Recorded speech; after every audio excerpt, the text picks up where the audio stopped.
Premium quality football shirts at an extremely affordable price. Sound good? If so, check out the sponsor of today's video, jerseyfifa.com. You can see that I've sent you some shirts and they really are top quality, so make sure to click the link in the description to go find a shirt for yourself or perhaps as a gift for someone else. And you can now use code jerseyfifa at checkout for 10% off your order. That's code jerseyfifa at checkout for 10% off your order. I really do recommend their products, so go take a look. Now let's get into the analysis. So WAN-BISSAKA was one of several players that was brought into Manchester United under Ole Gunnar Solskjaer. But over the past few years, it seems to have become quite apparent that he doesn't have the technical ability that is required at the top level. At times this season it has seen Dalot brought into the starting 11, but to be honest I'm still not entirely convinced on his ability. But even if he is good enough for United, they will still need another fullback if WAN-BISSAKA leaves. One of the issues when trying to think of potential targets is that we don't even know who Manchester United's manager will be this season. If Ten Hag was in charge, then he would like fullbacks that can play inverted or in much wider areas.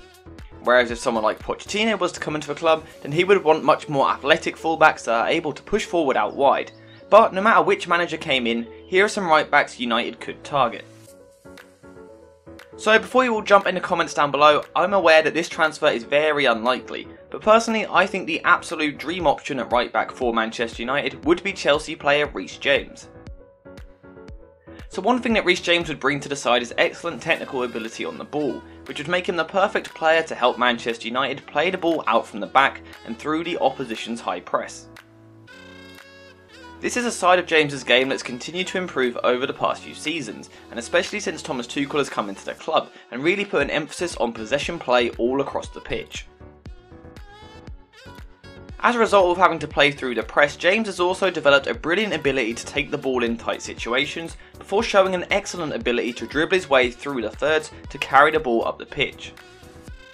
For me, James is right up there as one of the very best when it comes to right backs that can dribble, and this is what separates him from a lot of other players, using his excellent size and strength to carry the ball through the pitch.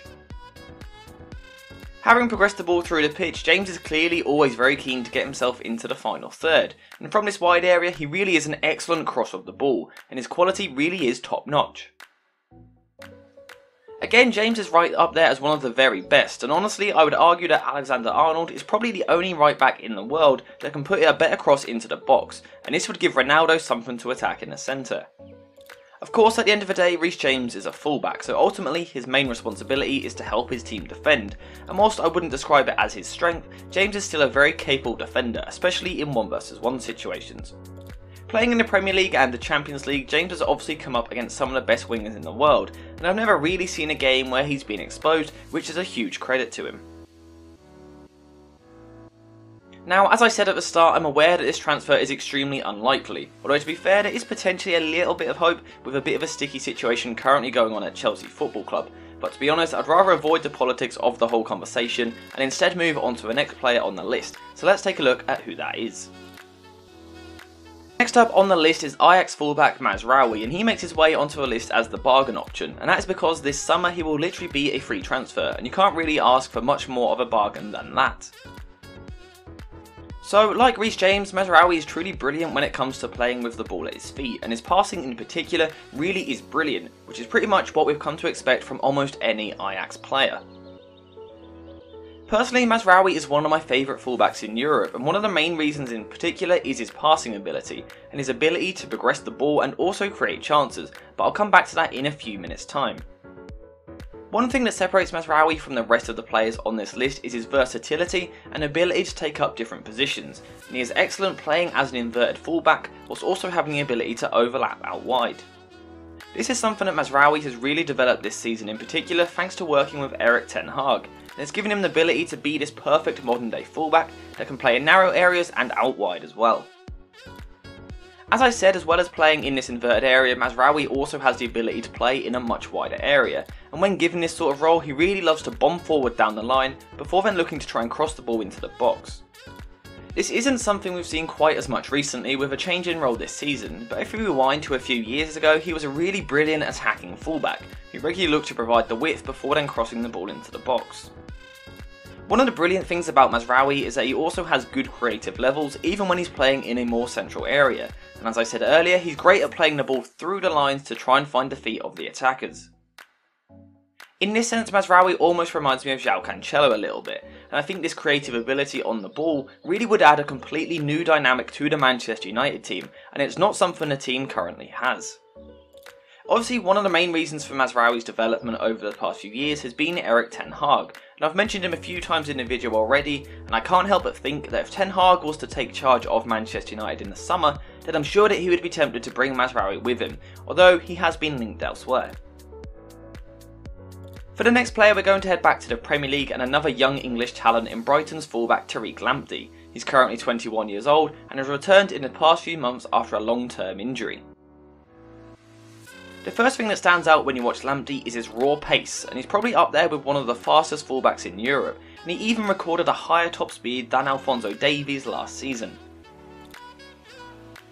Now, pace obviously isn't necessarily essential for a fullback, but it certainly always helps, certainly in these wider areas of the pitch, and his pace really is absolutely electric, and he often completely toasts opposition players. Of course, to play in the Premier League, just having pace isn't enough, but fortunately for Lamptey, he has plenty more in his locker, and he combines his pace with quick feet as well to regularly leave the opposition's fullback dripping over themselves. Now, earlier I was talking about how James likes to power his way forward, however Lamptey does things in a different way, and it's his speed of feet and his speed of thought, and at times he really likes to play like a winger with his excellent dribbling. Having put his work in to make his way into the final third, it's important that he also has end product on the ball, and for me I'd say he does. It is slightly inconsistent still, but the quality is certainly there for all to see. As I said, Lamptey's end product can be a little bit inconsistent at times, but that's to be expected at his young age, and I think with a little more coaching as well as time to get back to his best after injury, I think we'll really see the best from him. Again, the defensive side is very important, and if we are being completely honest, Lamptey can struggle in this area a little bit, and at times he can struggle in 1 versus 1 situations, although he is certainly helped by his pace to recover. Don't get me wrong, Lamptey isn't a bad defender, and at times he does put good tackles in, and he is also quite good at reading the play with interceptions as well, but it is an area that he needs to work on if he wants to make it at the real top level. A couple of years ago, Lamptey was one of the most exciting young players in Europe, but unfortunately he was set back by that major injury, although I do think he is getting to that stage again where he is ready to make the next move in his career, although I'm not sure if that is this summer or next summer after another year with Graham Potter. Let me know your thoughts in the comments. Last on the list is a player that may be slightly unknown to some people, and that is young Dutch defender Jeremy Frimpong. He's currently 21 years old, plays for Bayer Leverkusen, and has also played for Celtic and Manchester City. So the first thing I want to talk about with Frimpong is his pace, and in this way he is quite similar to Lamptey. Although whilst he is probably similar speed to Lamptey, it is actually the number of sprints that he does which really impresses me. This might sound like a slightly strange thing to point out, but Frimpong really is an athletic young player, and most of the time he will literally spend the whole game bombing up and down the pitch down the right wing. Again, Frimpong has far more to his game than just these bursts of pace, although they do certainly help when it comes to his dribbling, and again he does very much find himself playing like an old school winger in the final third of the pitch.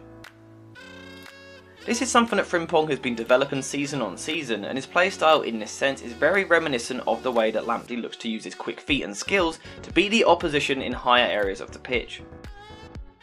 Once getting into the final third of the pitch, Frimpong does have slightly mixed success with his end product, although his preferred move and kind of his trademark is to make his way towards the byline before then looking to cut the ball back towards the edge.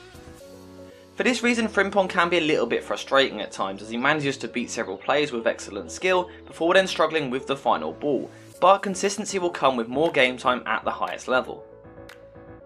The last thing I want to quickly talk about is the defensive side of Frimpong's game, and again it isn't exactly the greatest, and at times he can be a little bit too easily to beat, especially when he's isolated in a 1 versus 1. Again, whilst he may struggle at times, Frimpong's pace does often give him an excellent chance of recovering if he does make defensive mistakes, but as he continues to develop, it's a side of his game that certainly needs to be refined.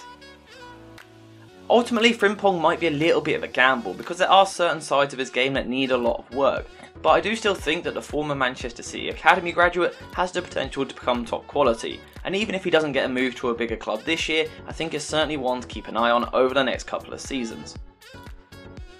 So that is that. As with the striker video I uploaded last week, I don't want to come to a conclusion on who United should sign, but we have gone through the dream option, the bargain option, the young option and the wildcard option. So I hope you've enjoyed the video. Let me know your thoughts on all these players in the comments down below, and I'll see you in the next one.